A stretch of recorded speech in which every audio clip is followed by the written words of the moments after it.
What's up everyone, 124san's here with a premiere draft of Wilds of Eldraine. This is the second Eldraine set, and it is the second last draft booster set before play booster becomes a thing. This set is pretty aggro heavy, and if I remember correctly, blue-white is an unplayable archetype, so the color balance isn't quite there, but still, the aesthetic is top-notch. And without further ado, let's just pick this Regal Bunnycorn for the second pick one. 2 mana for a star, which is the number of non-land permanents you control. So at worst, it's a 1/1, but in this set, there are permanents that can make even more permanents. Like, I can't find any example here, but yeah, there will be a lot of permanents on board, especially Rose enchantment tokens and other enchantments. And for pick 2 though, the rare is not playable in limited. And don't really want to take a quick study because you never want to be in blue-white. Yeah, this pack is pretty awkward. No strong picks in any color. The strongest card is quick study, in my opinion, but I just don't like this. Maybe I go with a Minecraft Daredevil. So if we are doing red-white aggro, which is the best archetype if I remember correctly. Yeah, if we're doing that, the Minecraft Daredevil is the most useful card out of here. Pick 3, and yeah, Hopeless Nightmare. When it enters, your opponent discard card and lose 2 life, and also this card is banned in Standard because Standard self-bounce is obnoxious. It works well with the Pixie from Our Laws of Thunder Junction, which bounces this to your hand, so you just play it again, and your opponent has to discard and lose 2 life again. Alright, for us though, if you want to stay in white, Woodland Acolyte is the best card by far. It's just a 3 mana to draw a card. You can ignore the adventure. And there are 2 pretty good red cards. Ratcatcher Trainee makes 2 reds, which fulfills the red-white condition of having 2 permanents enter the board, and also actual pack. 4 mana 3/3 make a 1/1. The 1/1 can block, but the 3/3 is a menace. But I think we want to stick to white more here, so let's go with that. And pick 4, we go past one of the probably the strongest uncommon in green of Cookie. 2 mana for 2/2, have the full text, but the most importantly, you can pay 3 mana to make a non-creature artifact a 4/4, and that's instant speed. And non-creature artifacts in this format will just be food, and Tough Cookie can just target its food to have a 4/4 every turn for combat, which is pretty nuts. So we're gonna go with this. Pick 5. There are a couple good blue cards. Curiosity is pretty good as long as you can get 1 hit in. Stopgap is a good interaction. Quick Study, draw 2. And for white, Besotted Knights is pretty mediocre. It's 4 mana for 3/3 on the right side. Yeah, at least you get an enchantment token on the adventure, but still. Think we can take Brave of the Wilds here. This goes well with Tough Cookie, and we can basically cut a non-green land for Brave of the Wilds. Just treat this as a land, and sometimes it makes your land a creature, which is pretty useful in late game. Pick 6. All are filler, but the fillers are pretty good.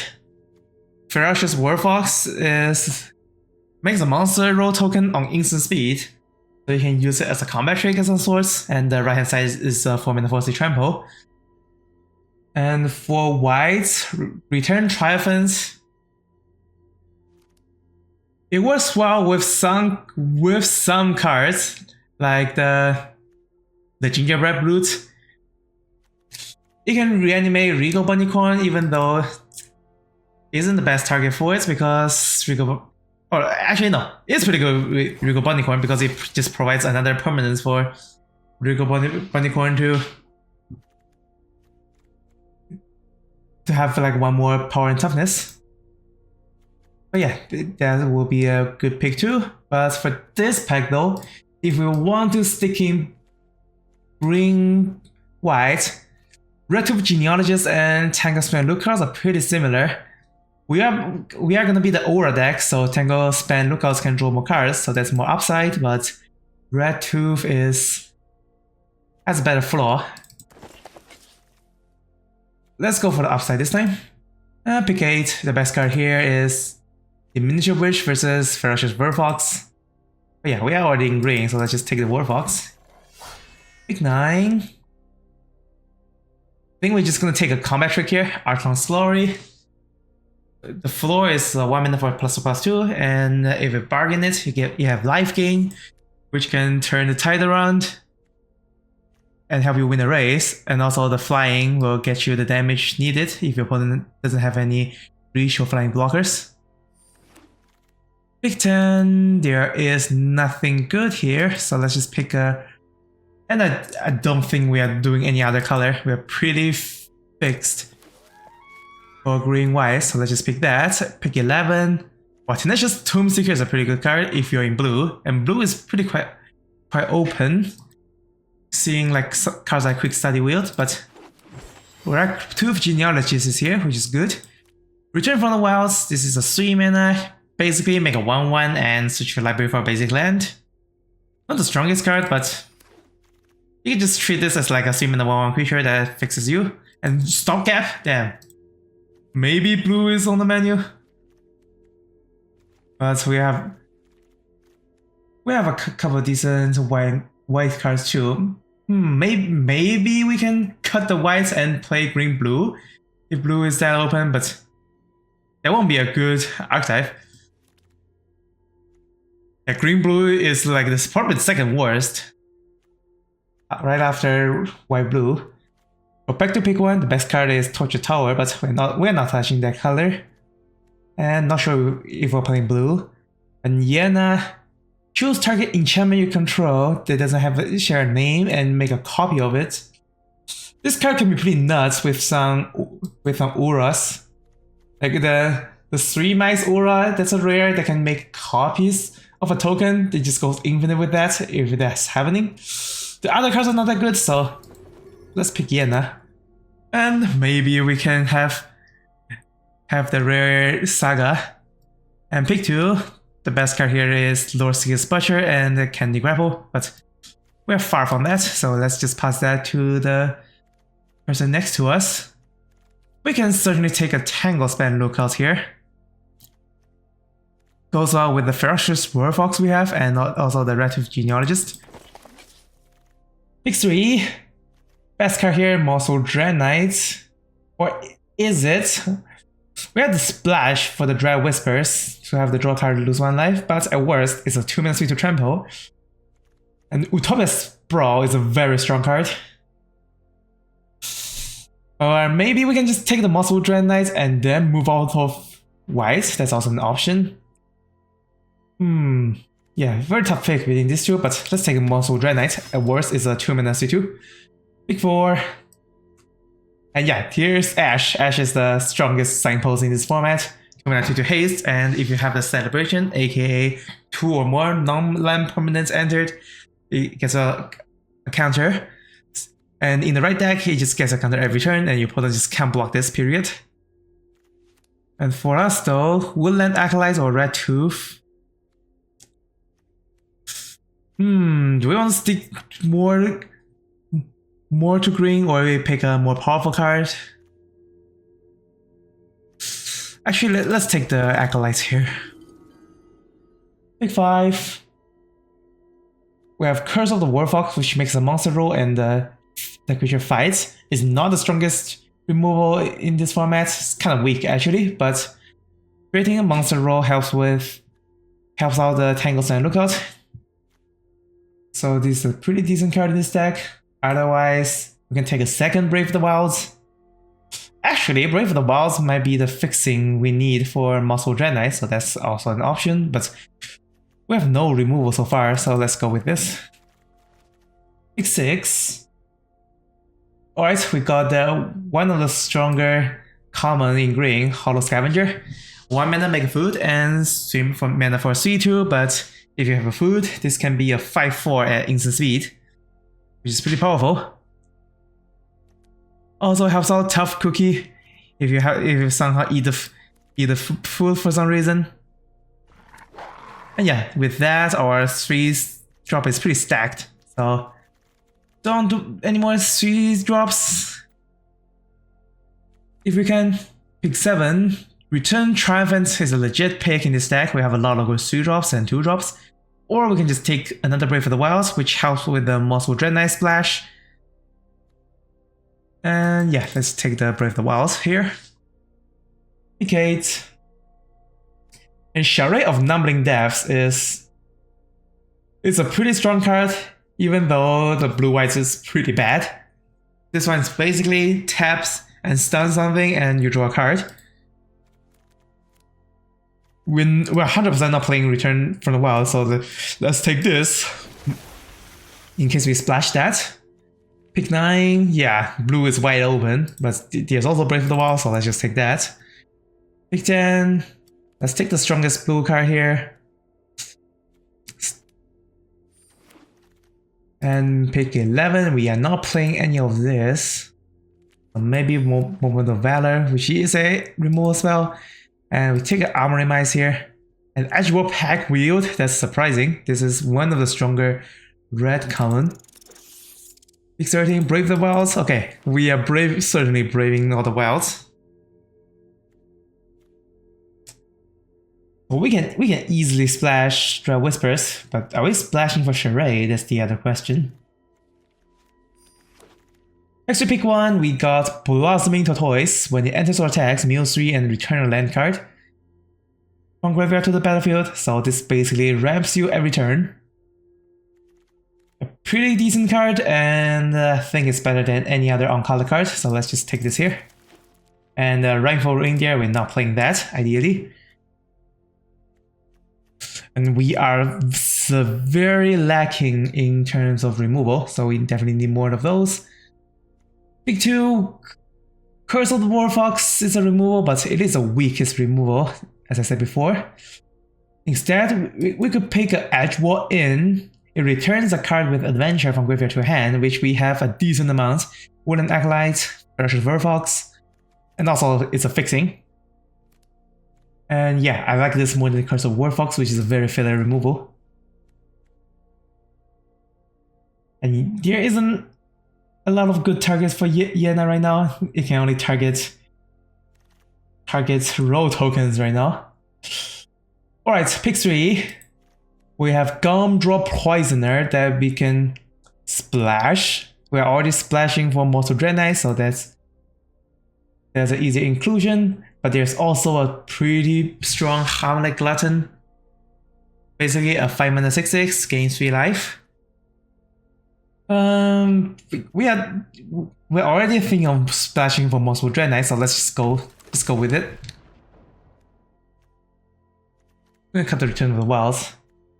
And pick 4, we have a Graceful Takedown, which is a much stronger removal than Curse of the Warfox because it costs 1 mana less. And you can have more creatures fight your opponent's stuff if you have enchanted creatures. Pick 5, anything on color? Not seeing that much. And Sweet Wish is a pretty good common, but we are splashing black. And I think, yeah, we're splashing for black at this point. So let's just take a very filler 2-drop on Consuming Sage. It's a 2 mana 2/2, and you can put a counter on it, and put a token on it if you pay 2 more mana. Pick 6. A lot of blue cards. I think we're just gonna take a 2-drop here. Red 2 Vanguard, 2 mana 3/1. When you have enchantment enters, you can pay 2 to return this from graveyard to your hand. Pretty decent card, but the worst part is it's a 3/1. 1 toughness is very tough in this format because there are a lot of cards that just pings for 1 damage. Pick 7, here's another Curse of Warfox versus a cheeky House Mouse. I think we just take Curse of Warfox because we are lacking removal. Pick 8, Nothing playable here in my opinion. Not splashing for Rowan Screen Search. Scarecrow Guide is a 2-1 that loses to the pings. Big 9. Protective Parents is a pretty bad card, and we have good 3 drops already, so don't think we're playing anything here. Let's just take an uncommon. Big 10, Curse of the Wolfhawk is back.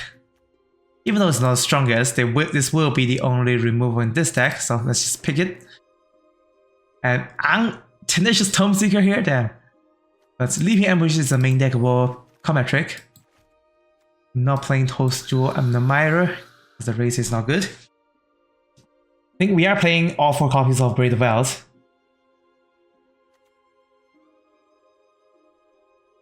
And we are not milling, so we only need to play 1 copy of Swamp to make the Gumdrop Poisoner and Morsel Drainage Splash work. I think that's a plan. 44 cards, but we will be cutting off Swamp. We will be playing a lot of Forest. And if we do it like this will be Searching Lands. That's way too low. Let's at least add 2 back. Too many Brave of the Wild can be awkward, so let's cut 1. And now we have 15 lands with 9 forests. And with Archon's Glory, maybe we can just cut Leaking Ambush.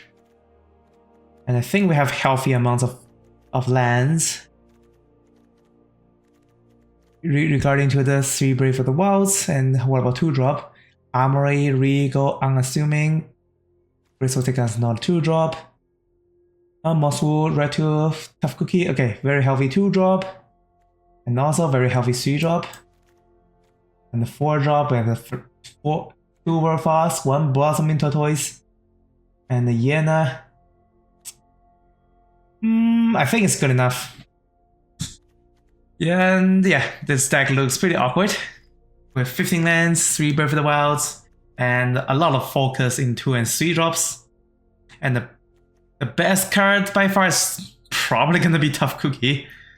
This one card just makes a 4/4 every turn. It doesn't make a 4/4, you just have a 4/4 every turn if you can pay 3 mana for that. So pretty good for late game. And in early game is a 2 mana for 2/2 and leaves a full token. So yeah, pretty solid card. And let's jump to the gameplay. Alright, here are game 1. The actual aim is color fixes here, so we can do everything. Although if we play the actual ink first, that means we can't play the bakery raid, but it's fine. Let's keep this.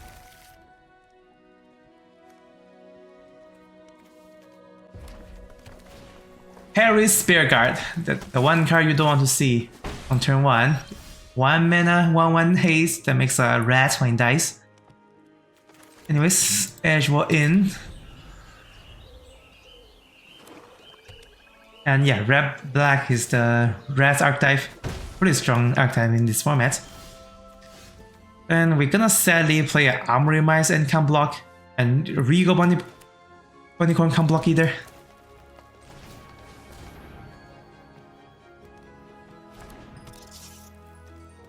And if it dies to the... Yep. Okay. This just like a... suddenly proves why having 1 toughness is bad, because you're gonna lose so hard to cards like this. We somehow draw like so many lands for being a 15 lands deck. That's surprising. Let's play a Woodland Acolyte who can actually block here. And draw another land, seriously? This is the moment where the arena don't want you to win, I guess. But if you don't have a combat trick, they can't pass through a 2/2. At least. And yeah. And I drew another forest. Damn. And the Tabby has a Death Touch on activation. So we're not gonna attack either. Let's just make a food and play that. We somehow drew like only lands after having 3 lands in the opening hand. Yeah, Woodland Acolytes also draws a land. Not doing great, not doing great. At least there's a mana sink on board. Edgewall Inn can get back Woodland Acolytes or Hollow Scavenger. Voracious Vermin. That card is disgusting. If they can find a way to... Okay, that's another land. Why do you have so many lands? But at least we have a good attacking Hollow Scavenger because we can just eat the food. And we don't have any bargain targets outside of the food, so we have to attack first.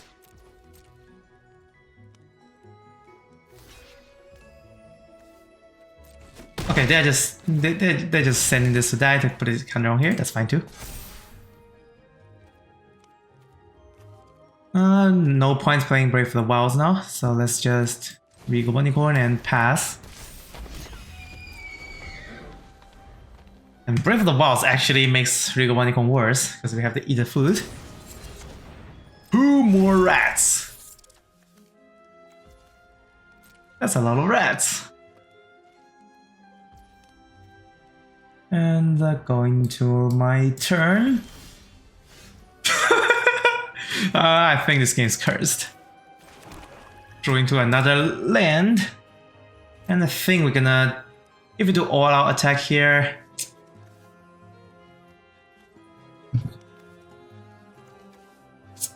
then they will have a very good attack with the rats. But Regal Unicorn is 100% attacking.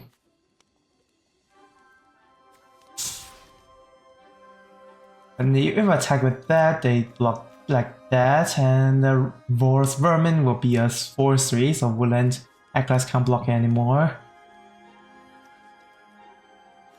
Screw it, all attack.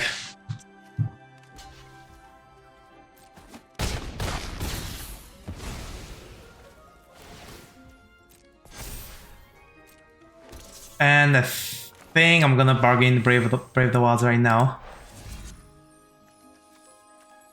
And to make sure I don't misplay, obviously. How the heck can someone draw so many lands for having 15 lands in their deck? Twisted Reach. What the heck is this? Alright, I think we are pretty much doomed here. They have their Dream Rats combo. And we're gonna take one, and we drew another lens. Alright, as you can see, Arena Shuffle is rigged. And this video is the proof. And when you are dealt with hands like this, there's just no way you can win, so don't be too sad about it. Alright, game 2 is up. Let's hope we can do better this time. And the last game was horrendous, and we're still going second, which is not good. In these recent limited sets, going second is sort of like a death sentence. You're just so behind. If your opponent goes first and has all the stuff right away. They are blue-black, and blue-black is a fairies archetype. They didn't cast anything, so most likely they have a counterspell in hand, but we have to play into the counterspell. In that case, let's play the Regal Unicorn. Alright, no counterspell, which is good. Voracious Vermin. I think we're gonna fight that. So to fight that, we can just do Curse of the War Fox, make a monster roll, which will make this... Which will make it 3-3 because monster roll gets +1/+1 and is another permanent. Yep, that works.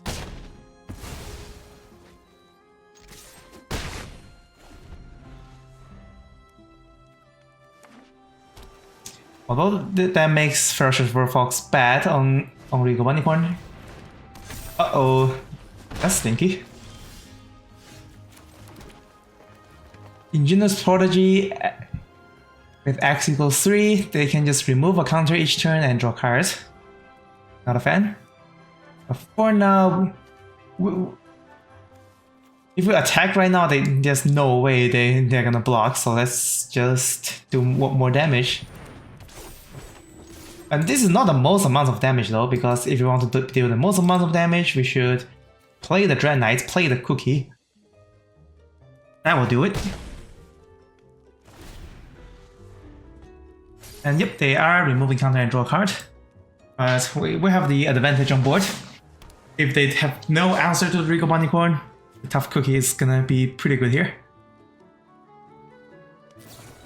Quick Study, that doesn't contribute to the board. And Skulk is gonna be blocked by creatures with greater power. Yep. That deals with it. Which is fine. Going to our turn, then draw a land, but we don't need any more lands for this hand. Yena can attack for 4, and then we play Tough Cookie and the Regal Bunnycorn. Yeah, that's the plan. And the Regal Bunnycorn is a 4/4 right now.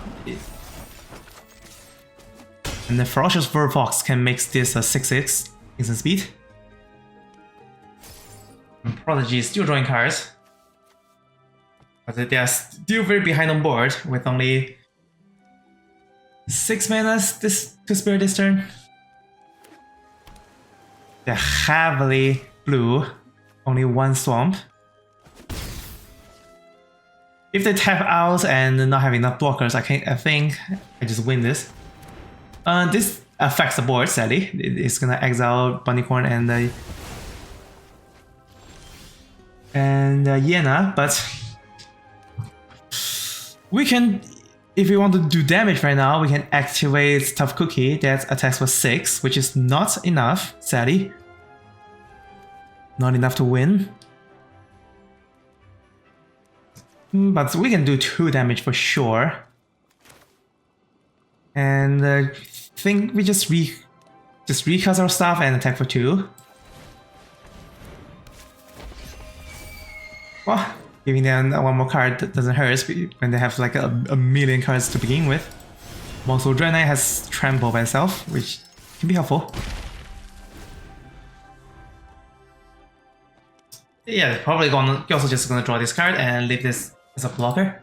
There's no point attacking with it anymore. Okay, let's hope the Regal Bunnycorn stays. But Luna, if that's their only play, oh, they do have flying, but we can just give this Trample on demand. We should calculate damage here. Regal Bunnycorn is a 4/4. Ferocious Warfox +2 is a 6/6. Archon's Glory +2, and I think that should be lethal. But no, I do need to bargain the Archon's Glory. That will be a -1 to the -1, so 3/3, 5/5, 7/7. They're not dead.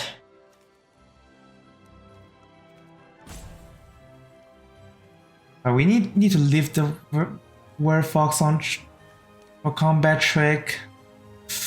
And we also need Archon's Glory for combat trick. In that case, I can't play anything, so let's just attack it off.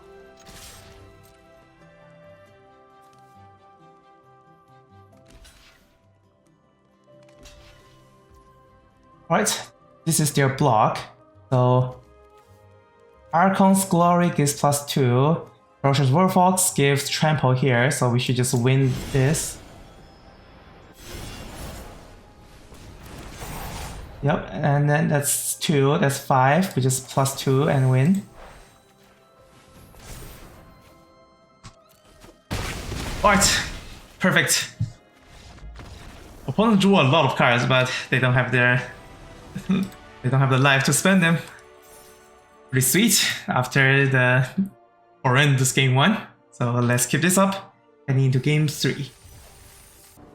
Alright, here we are at game 3, starting with No 2-drops, so I think I'm leaning towards playing... Actually, no, I can still play Edgewall in, and then Bakery Raid on turn 2. Anyways, that's a keep. We have access to every single color. But Edgewall in names white here, because we don't have white.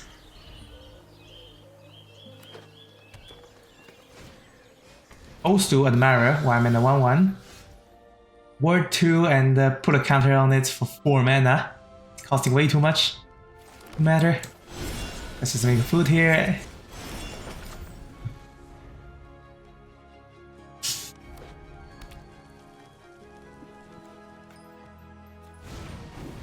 Picnic Runner. When it attacks while you control a power 4 greater, this gains double strike.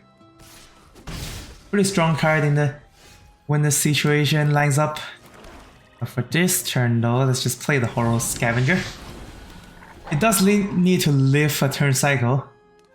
Because this turn I can't pay mana for the food, sadly. There are also a 3-color deck with Final Fantasy Land, Foundation Land, and Final Fantasy Land. Sweet, I never changed the land since forever, so it's M21 and Zendikar Rising. Return from the wilds, search for basic, make a 1/1. That's fine.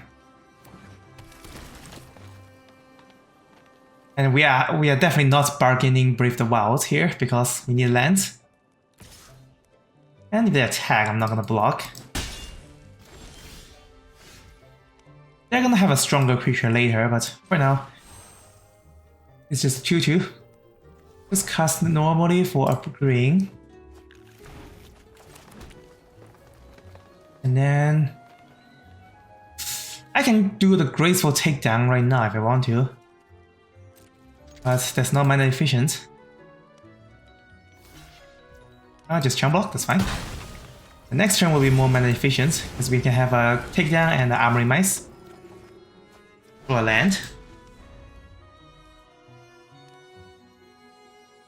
And also with only 1 white source in the... only 1 mana source for white, it's better to cast all the white spells first.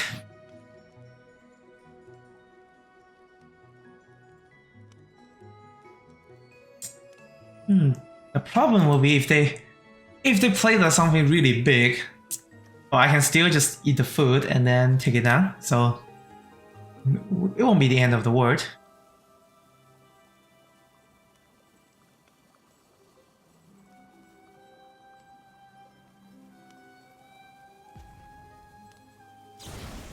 Ferocious Fox, sorcery speed. Beastwell Burrow Gap. Okay. So they're just gonna casually have a 5/3 double strike. Well, I have to take that because trample, so we go to 7. But after that, we should be Gucci. Because we're just gonna take it, graceful take it down. After 1 other target. So we submit 0. Up to 1 other creature.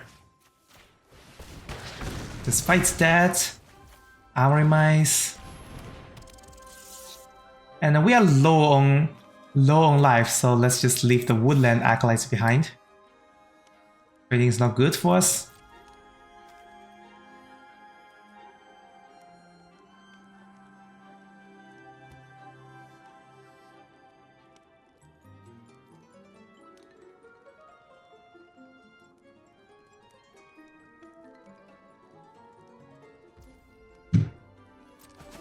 Damage and turn.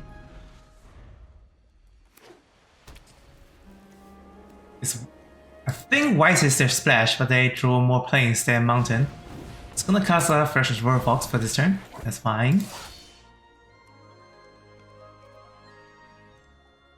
And we have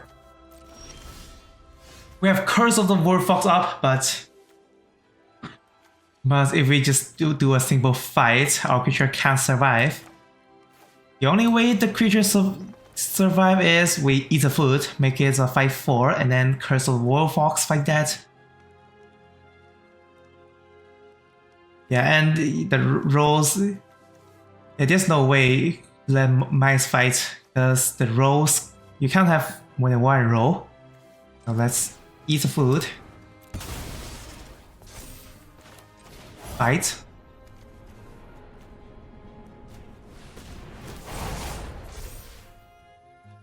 Okay, one other creature you don't control, which is this. I think I have a combat trick here, and it just be a trade. It won't be the end of the world, since they still use another card.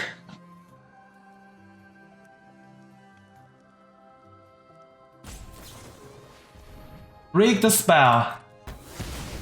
Oh wow, they actually off a card. This way, damn. Well, good for them. And now I think we're just still gonna leave Wooden Acolyte behind to block the Toast to Admirer, so let's just attack with Armory Mice. If they block, the Ferocious Warfox isn't gonna get them.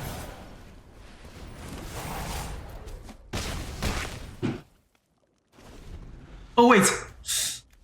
Oh, I just realized I misplayed, because I could have, after they break the spell, I could have put back the Monster Roll token on the same creature, so that saves it. Oh. Alright, the Spider food the token, because I don't. That's the only target. And Welcome to Sweet Tooth, that's a pretty good card. Equip, make it a sweet one. I think we're still doing the attack game plan here, and to make the let's play this first, and then we can attack with Armory Mice, and the Warfox we're gonna make it a 4/4 if they block. That is, there's a chance they just don't block. Period.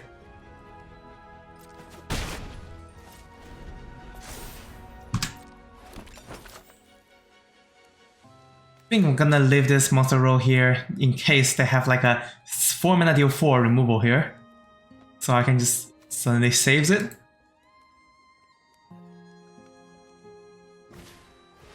Troublemaker Oof. There's no artifact enchantment, that's fine.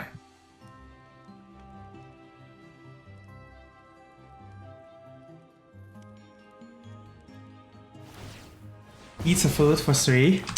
But wait, if they're eating so many food, it makes the Welcome to Sweet Tooth worse.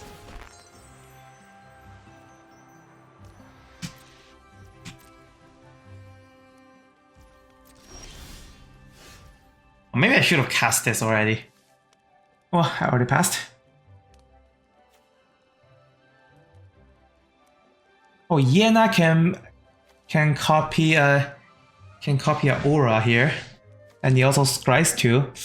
Yeah, it was a mistake.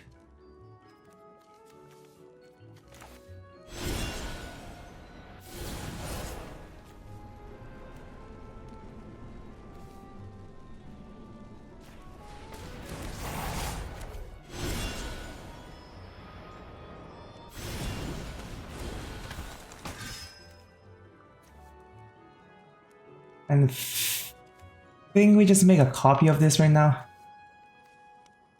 and then attack with one creature. Or I can attach it to Yena, so I have a.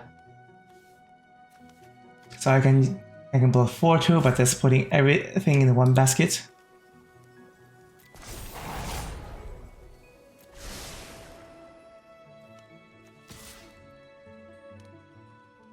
This only gives one counter, so it's not a big deal. If we attack with all and they have a removal, it won't be great, so let's attack like this.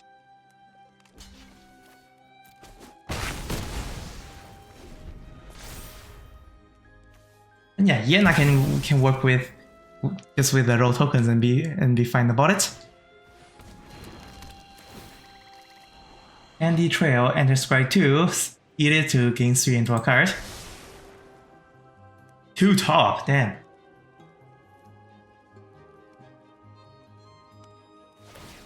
Pay 2 to equip, alright. Yeah, out of stuff, that means. Yeah. Yeah, 100% out of stuff to do.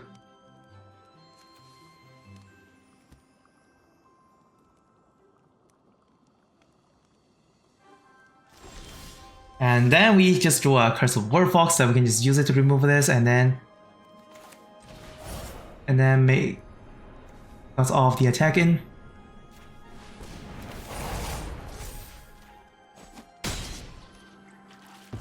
Also make a but I can't make a copy of monster token, right? Oh, okay, that was my mistake. I should have made a copy of the monster token first. I missed a lethal. Oof. Yeah, choose target enchantment you control that doesn't have the same name as other permanent. If I did this first, so I have 2 monsters. You don't want to have 2 monsters.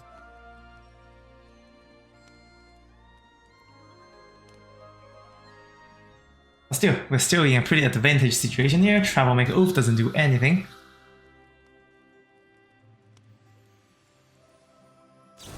And Questing Druid, yeah, right, that's game. Whew. Yena is better than what I thought. I thought you need like some really good sagas to go with her, but turns out you just need one Ura. And that's game. Alright. 3-3-1, even though I made some misplays. Yeah, actually 2 mistakes. Outside of the Yena one, there's also the Curse of the Warfox fight. Because after they removed my token, I can just attach another token to it to save the wolf. Anyways, 2-1 heading into game 4. Alright, here's game 4, starting with no planes. But we have 1 drop and 3 drop lineup, so this is keepable. And as soon as we draw the first Brave the Wilds, we can just fix for white. So Swamp, Eldraine. Oh, they're gonna lose more cards, so that's fine. Alright, they kept the Warfox. They get rid of the Tankless value cards. Also makes sense because if they can just remove this, I can man the wilds if I want to. Actually, that might not be a bad idea, just to make sure I have another creature. Let's actually man the wilds. Even though it does makes it less likely to deals 2 damage to target creature. Oh, so Porridge we're gonna deal with Hollow Scavenger, so let's play this out now. Yeah, I'm actually glad we manned the wilds because this creature doesn't die to the Porridge. Freezing, but we're gonna get Freezing Place. Alright. Ideally, I want to draw any lands here. Any land is fine. Brave the Wilds is also fine because we just not gonna bargain. Need all the mana. Just draw the planes and play the Woodland Acolyte. This is the card I don't care about getting porridged. Draw another land. Alright, we don't need any more lands at this point.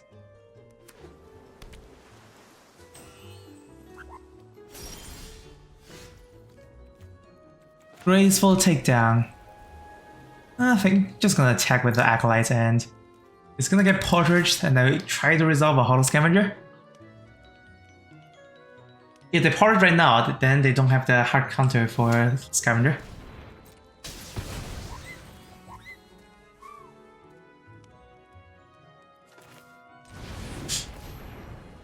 And the flavor of the porridge is 1 is too hot, so it deals 2 damage. And 1 is... Okay, oh, bargain. I forgot about the... You can actually bargain that. Right, I got it. 1 is too hot, so it deals 2 damage. 1 is too cold, so it taps. And the 1 is just right, so you can just eat it in game 3. And yeah, Ice also is the hard counter of this format. It's a cancel, but if you sacrifice artifact or enchantment or a token, then...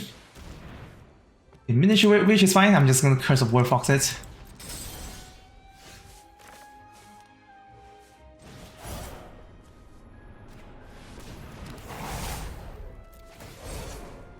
Like that, I also draw a card, which is pretty good. And play the 2-mana 3/1. Hopefully this doesn't eat the red out. Red out is the worst removal. I mean the best removal against this. And they're in black. They have nothing, that's fine. We are gonna attack. And they have some instant speed up, which is succumb to the code. Tap both creatures, put one stun counter on them, so they cannot attack for 2 turns. Actually, since we already have Crystal Takedown, I'm just gonna do this because this is a divination. Don't you like a divination? Just draw 2 cards, and we draw 2 more lands. Don't need any more lands, pretty please. The Witch's Vanity, it kills red 2 Vanguard. But if we have another aura, we can just get it back. And the Woodland Acolytes, we can just use it back to get back the Wolf. Is there any other good targets? Or we get back the Woodland Acolyte? Actually...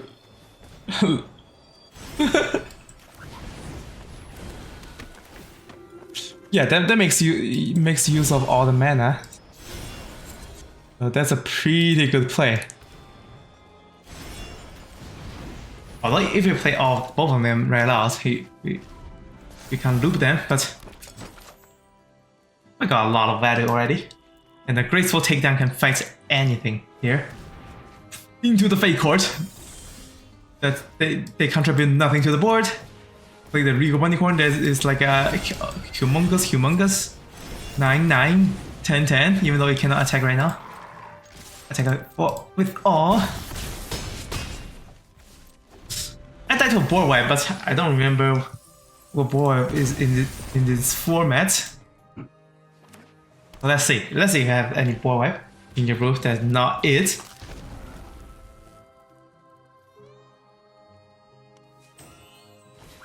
Leech Knight's Conquest, that sack things to get things back, but they don't have things in the graveyard.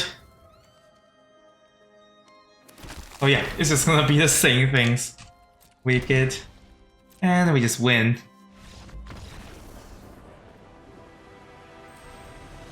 Oh, this was some very interesting game. The opponent not doing much, and the Tangle Span lookouts just draw cards. With two of them on the board, one monster draw tokens just like a divination, draw 2. And this can actually loop each other if I play them one at a time. Ooh, that's a sweet game. 3-1 heading into game 5. Alright, here's game 5 of Eldraine Draft. Starting with a Mosswood Draenei at 2, but I don't know if I want to play at 2 though, because we don't have a black, so we can't Dread Whispers to save it. And Tanglesman Lookout might be Red 2 Vanguard might be a safer play, but it dies to red out if they are in black. And now there's an Unassuming Sage, but ideally want to save this for 4 mana. They're playing the worst color pair. Picklock Prankster is a pretty good card, although you usually won't see a Picklock Prankster being played alright. Usually they'll play Free the Fate first. Actually, with Brave the Wilds in hand, we can just play the Mosswood Draenei, and if this gets destroyed, we just search for black and play the Dread Whispers.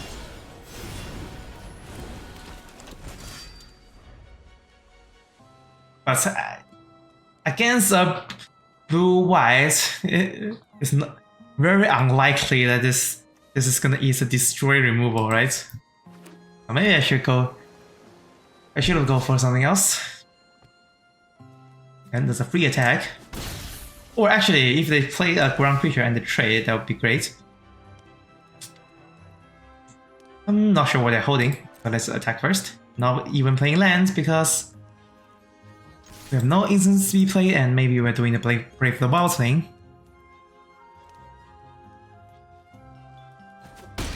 It went through. I think I prefer to get the Brave the Wilds.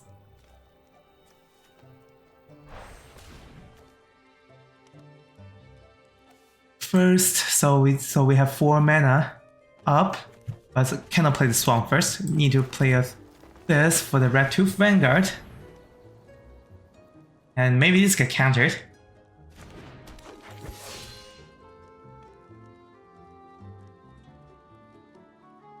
Although that means we're not playing on curve. If we can naturally draw land, then Tanglesman Lookout into Unassuming Sage is a much better sequence.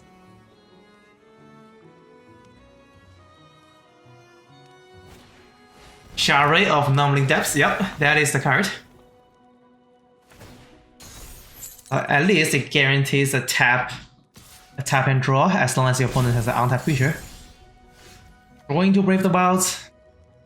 And we definitely gonna think we're gonna use it here, so we can just do curse, fight this Shard, and then attack.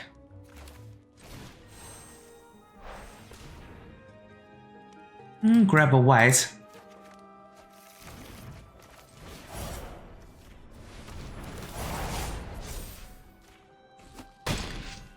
And I think it's actually fine if they want to do a trade here, but if you do a trade here, that I'm not taking any damage in the air anymore, and I can just cast the Monster Drainer again. So I'm fine with trading here, and if they don't trade, that's 4 damage, and I get to heal the Fool afterwards. Next turn is gonna be Tanglesman Lookout into a Graceful Takedown. Well, I wish Takedown is instance B stuff, so I can be more flexible, but this is what we have. Let's attack first. Maybe this gets like instance B tap down. The 4 mana one. Yep, oh no, 3 mana is actually. But yeah, second to code, that's the card. And they don't have counterspell, saving this for later, because we can pay 2 to get a sorcerer roll, so we draw a card from the Tanglesman.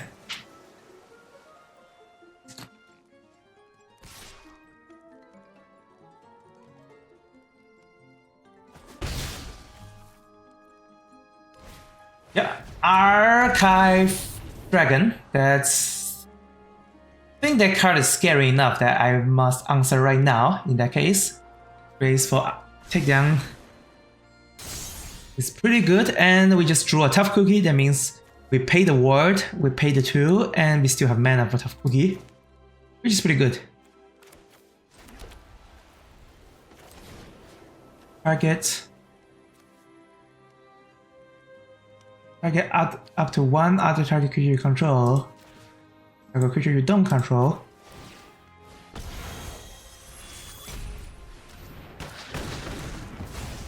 Yep, that's perfect. Have a Tough Cookie afterwards.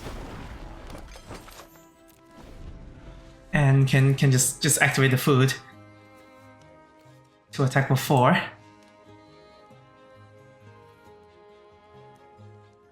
I think there's a board white in this format in white. It's a 5 mana one. If they don't have the board wipe, the game is pretty much over. Even if they have a board wipe, I still have Mossel Dread Knight.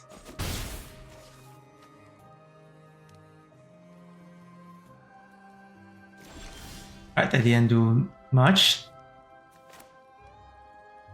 And I think this turn is pretty straightforward. I'm assuming draw a card.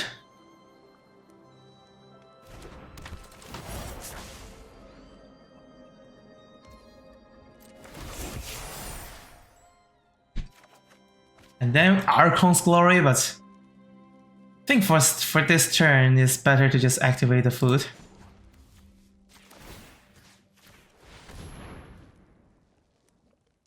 And then attack with Awe.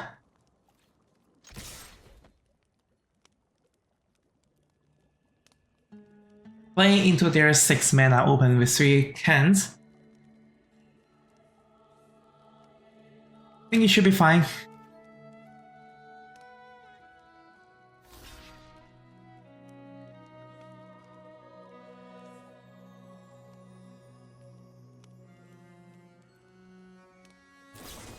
Moments of Valor.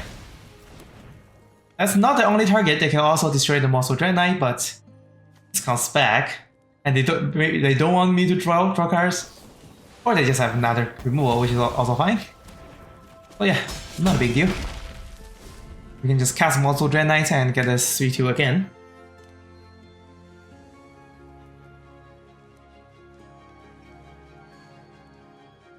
We did lose the cookie forever, but also fine.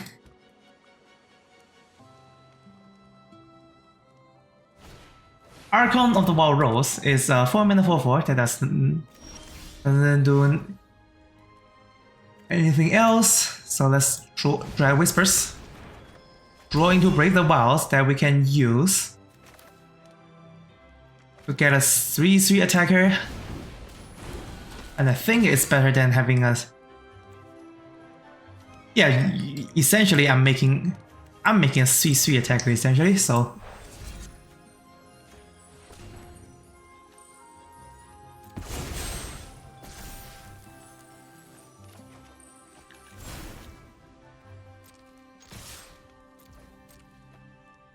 They only have 1 favorable blocks, and then they are dead on board. I don't even need to do anything. Oh no, they're not dead on board. I need to use the Archon Scholarly. But they do have 2 open mana though. And most likely they're gonna pass the... Yeah, if I use this on a creature that's getting through, and they bounce that creature, that will be not great. So let's actually do this. So even if they have an interaction, they have to use it on the same creature, and they go to 1. And yeah. I was playing a little bit more safe there, but anyways, we got there. Pretty smooth sailing after the first game, which is great. So right now we are at 4-1 heading into game 6. Alright, here we are at game 6 against a mythic opponent. Starting with a Gumdrop Poisoner, but no fixing. But as long as we draw the first fixing, we can just cast this, no problem. And yeah, the cards are perfect, so let's keep. Basically, just treat this as a like a 6-card hand.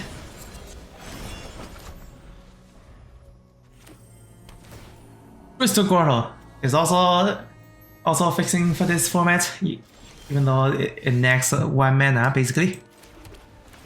And Ferocious Vorfox will be great with Tangle Span. I think I'm leaning towards playing Tangle Span here. Brave the Wilds. This is the card that searches for the song we need. Yeah, I'm leaning towards playing this first.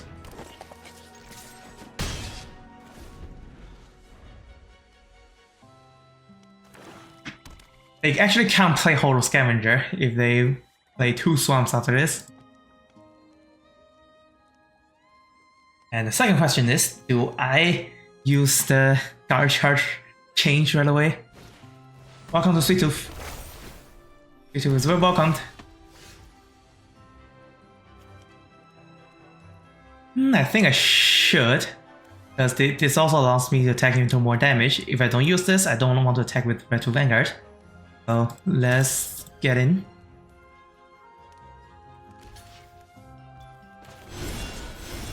Monster. Draw a card. And then we can Brave the Walls for black, and then Gumdrop Poisoner, which is also on the menu.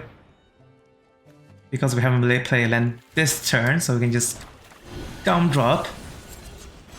And as soon as we have 5 mana, we can just eat the food and Gumdrop kill something.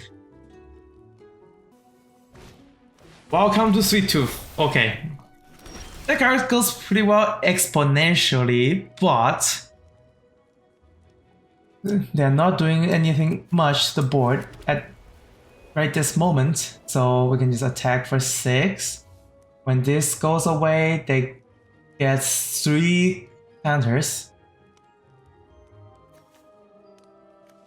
Or I should just remove it and they get no counters. I like the idea more.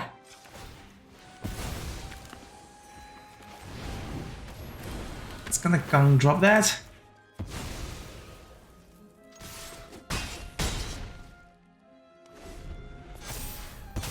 Yep, no counters on there, make a food there. And they're still very behind.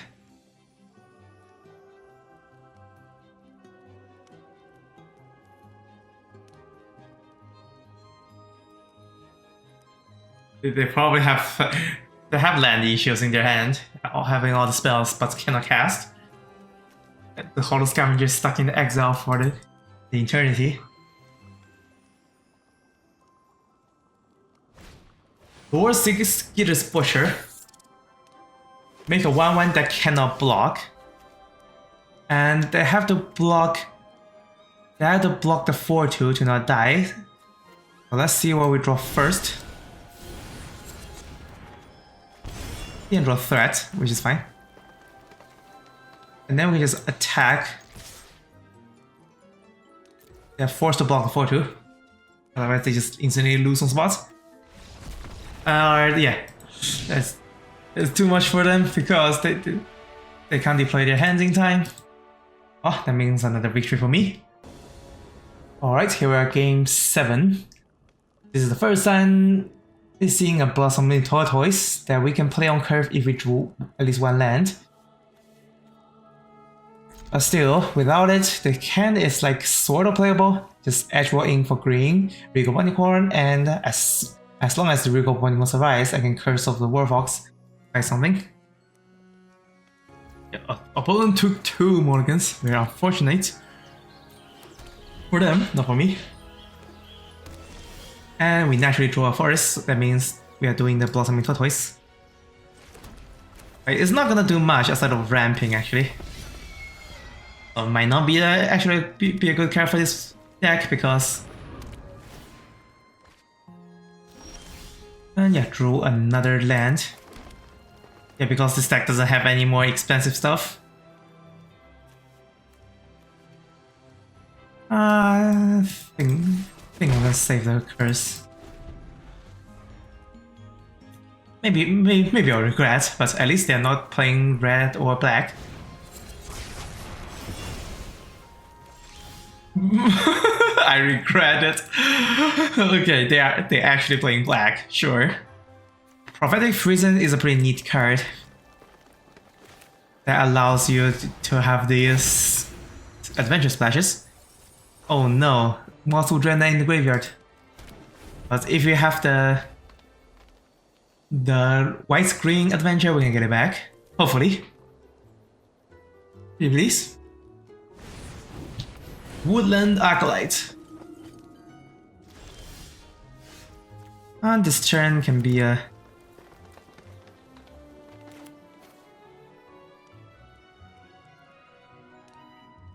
can certainly play a Lookout and Curse of the Warfox, I think. Yeah, while they are tapped out. Get our card draw in. Draw a Brave the Wilds. And there is a chance that we just like suddenly deck out here. And all the greens. It doesn't matter too much. But this is our first Woodland Acolyte in the graveyard. Hopeful Vigil, very strong card. Probably the best white common in this format. And then Stockpiling Celebrant, just get it back. And then Severus 2. Very amazing play from the opponent. But for this turn, I think we're gonna Brave the Wilds. We're gonna do the bargain. Can't bargain with the other one though, unless we Hollow Scavenger make a food.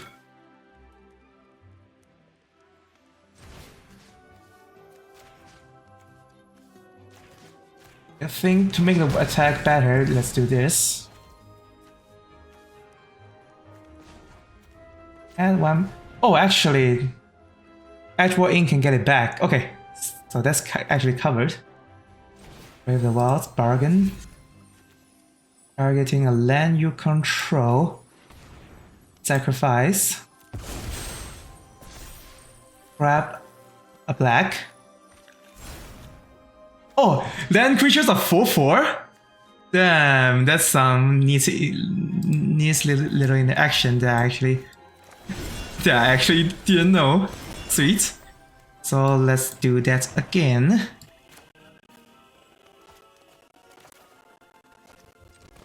Let's bargain again.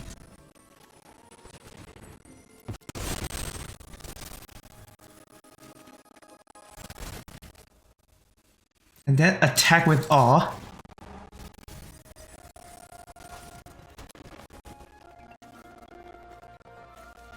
And they're saying too much.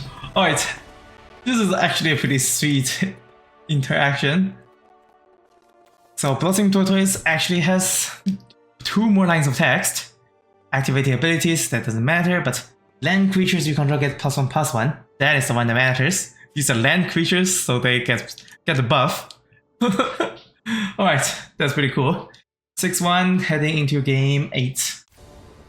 Alright, here is game 8. With not the best hand. There's no 2-drop, and 3-drop is the one that you don't want to play on 3. Does it warrant a... I don't think this hand is that weak that I'm going to mulligan. So, drawing to Brave the Wilds. Do we get a black source here, or this is actually tough. You know what? Let's be safe. Let's get a green. We can still get our black source with another Brave the Wilds. They played the 3-1. That's not gonna be good, and we drew another green. Alright, now I'll definitely regret of giving this hand, because I'm gonna get beat down by the monstrosity, which is gonna trade into the Red Tooth Genealogist. And yup, the aggression just keep on coming. Alright, at least it drew into a better stuff to play. Woodland Acolyte is much better than Red Tooth Genealogist on an empty board. And do I use it to block a Minstrelsy or a Rat, or it doesn't matter because you can get a -2/-2. And yeah, I think it's gonna get tough from here. Because at least Blossoming Tortoise can block everything, and it most likely gonna get me a land, right? So I have more mana to spend on. And yep, it does. Nice, nice, nice. We have a forest in the hand, so let's get a Plains. And I'm not gonna block Minstrelsy for a turn, assuming that doesn't... Alright. We are doomed. Hallelujah. The Young Culling is a very premium removal in this format because it kills things and it gives a Young Hero. Young Hero is very broken on cards like Rat. Especially in this situation where I do not have a board state.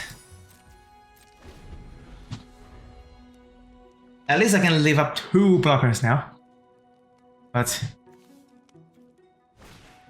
Provide the prison. Okay, that doesn't contribute to the board. More than welcome to see that.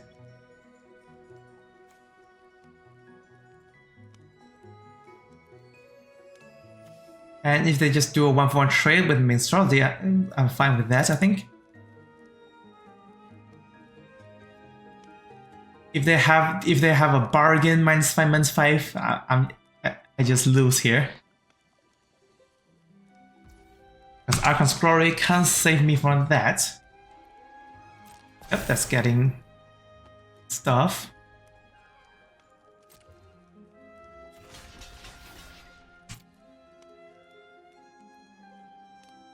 They have the...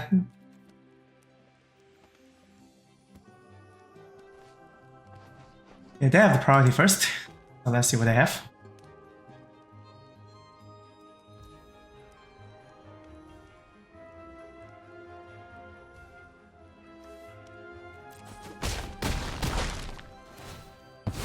Here's a chance. Maybe I should have used the Archon's Fury there. That's over.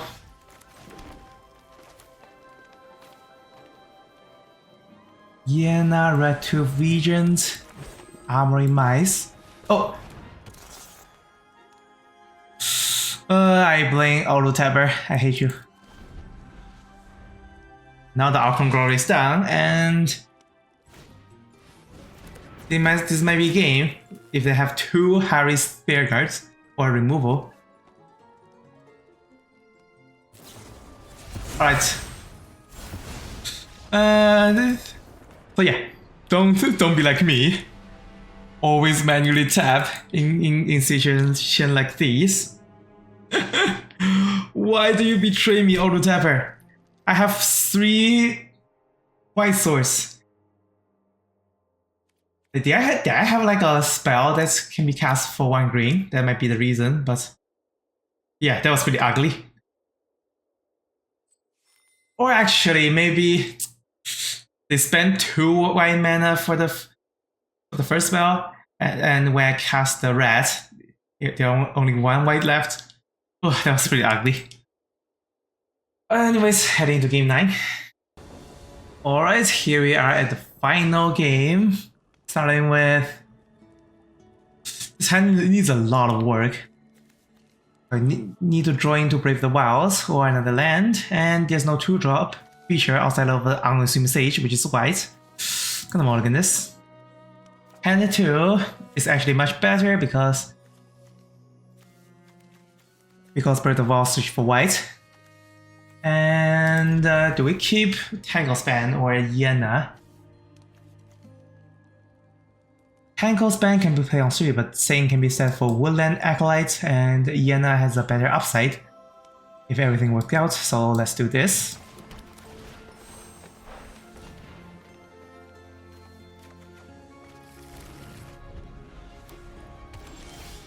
Edge War in. Well, it's gonna be awkward playing this. If we want to have a turn for Yena, you have to drop the ink right away. But actually, we can, if we draw another 3-drop, we can just play the 3-drop, and we still have the attack.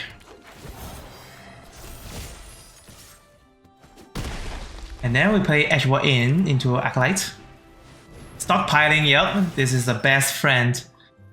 These two are like a best friend forever. And they're in the best archetype in red-white. Actually drew a forest, so we can just naturally play the Yena. Not gonna trade the Cookie because it's good. But right now we're pretty weak to cut in, which is mostly gonna happen if opponents is like also like a 6-wing deck. Yep.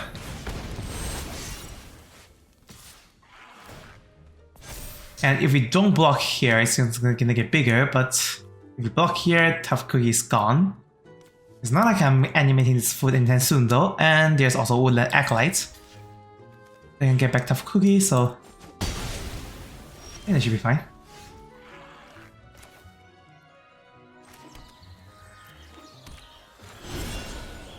And gonna put Tough Cookie back. Because there's 2 spells alert, that's a good spell. Don't want to trade into that though, because this can be used to block the 2/2s. Yep, hold for overdraw. Armory Mice.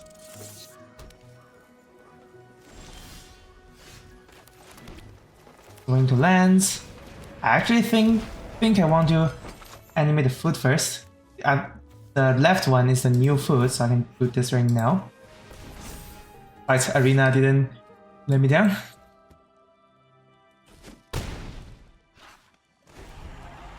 And actually didn't pay attention to their land mana base. They have a Restless Bivouac, Twisted Fatey, and eats it. Oh, they can't. Oh, they can't eat it because it's too mana generic. Oh, that's tough. I think we have to block this. If they're gonna eat it, our Armory Mines is a guaranteed D1.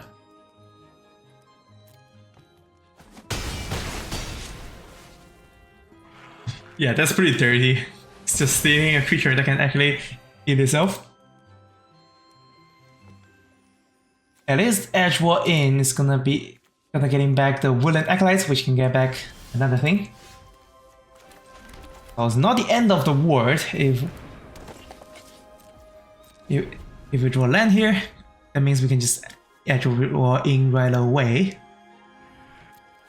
I need to put a stop sign there. Yep, just put a counter on itself, so it has good attacks. And just to not waste time, let's do this right now.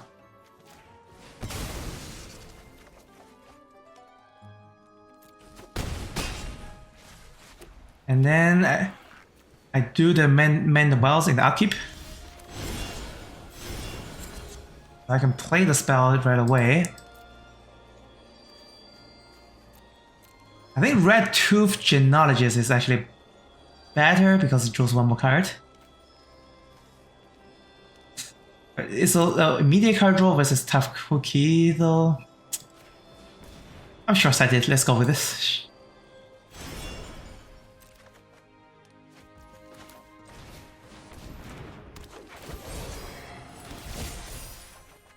Going to Brave the Wilds, which can turn food into C3. Also nice.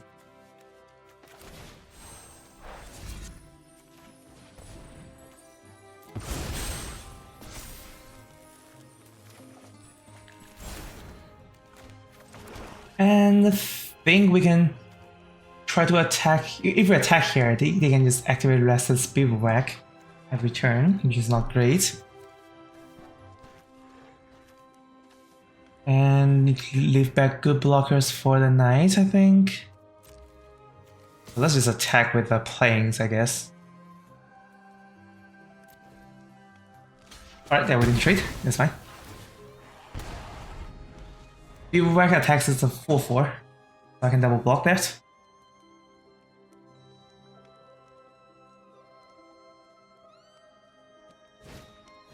Ash. That's number 1. And the Beast Solid, that's number 2, making it 4-4. And I will double block here. If I get got by a combat trick, then that's fine. I mean, that's not fine. That's just what I'm willing to risk. Draw a card. Archon's Glory gonna be good, but for now, let's just leave everything back. They have better attacks with the Restless. If they choose to do so, of course.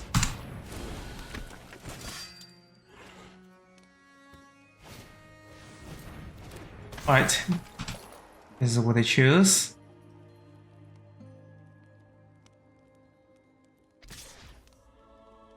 They are not gonna have another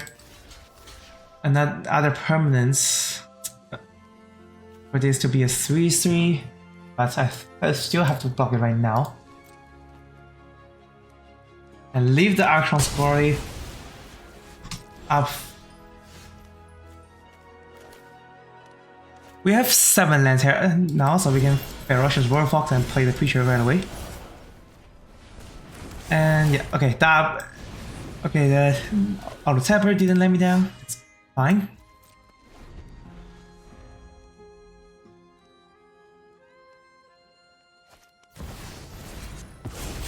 That's pretty disgusting. And they choose to bargain. So what does bargain do? Add 4 mana of any colors.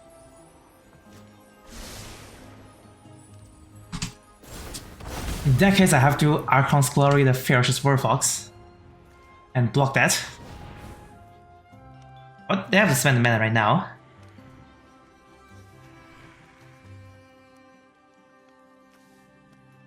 So that will be it does hit face, so it will be 2 damage to my face.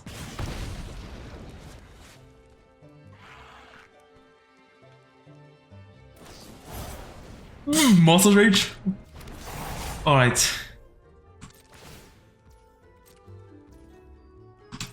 And then attack with everything. I have to do this. Bargain.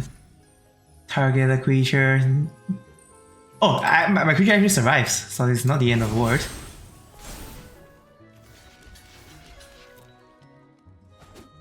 Alright. We go to 10, but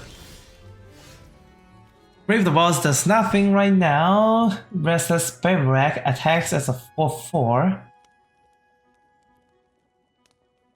So it's gonna get ugly regardless. Do I have the thing I need to leave it back in trade though?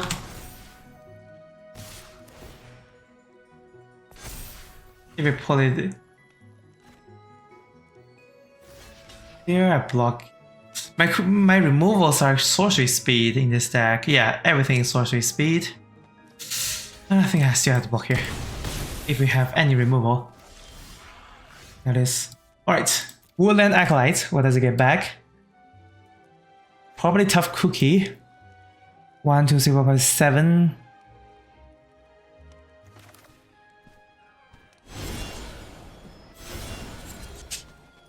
Oh, is there anything else better than Tough Cookie? If I draw... Only has 7 mana, so we can't even play the Yena. So I think Tough Cookie might be the best option here.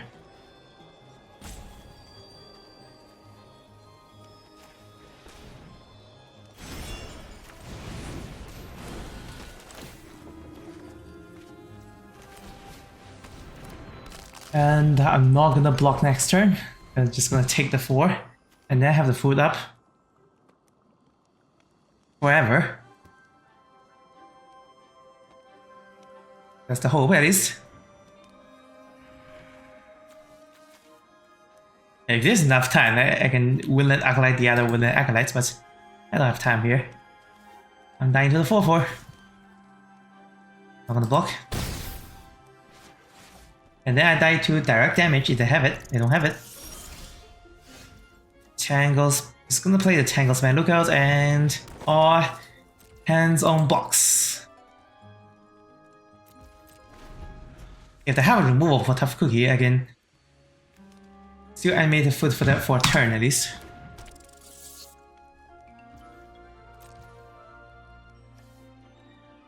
Have to leave the food up. Alright, this is good. The Russia's War Fox is gonna draw a card. Like this.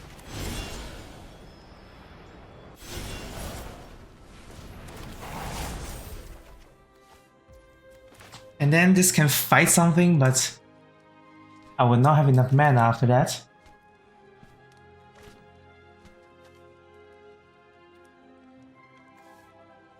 Or I can just Brave the Wilds to have another land as a creature. But that turns Tanglesman Lookout back into a 2/3. Or I just play the Werewolf as a creature, which is gonna contribute the same thing as a food, so let's just play that.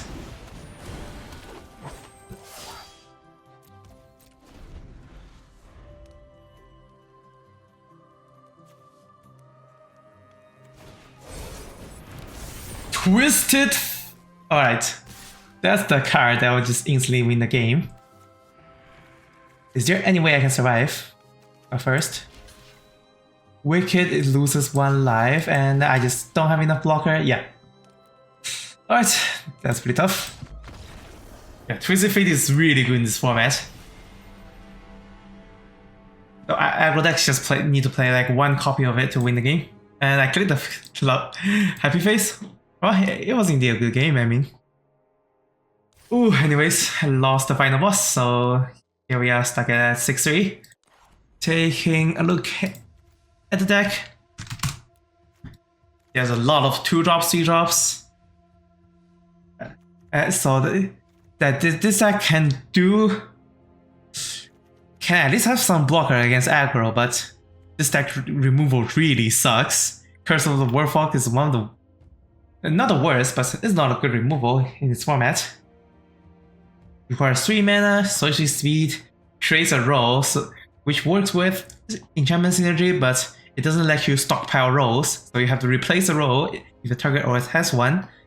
And it's also fight, not bite, so if your creature's toughness is too small, it's just gonna die. The Graceful Takedown is a better removal, but it's still a sorcery and it's in uncommon.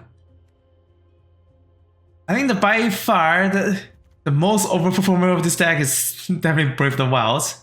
Counter fixes, draw lands when you need it, and in late game it's a 3/3. And it also works well with Blossoming Tortoise because you can make land creatures. So land creatures are 4/4s instead of 3/3s.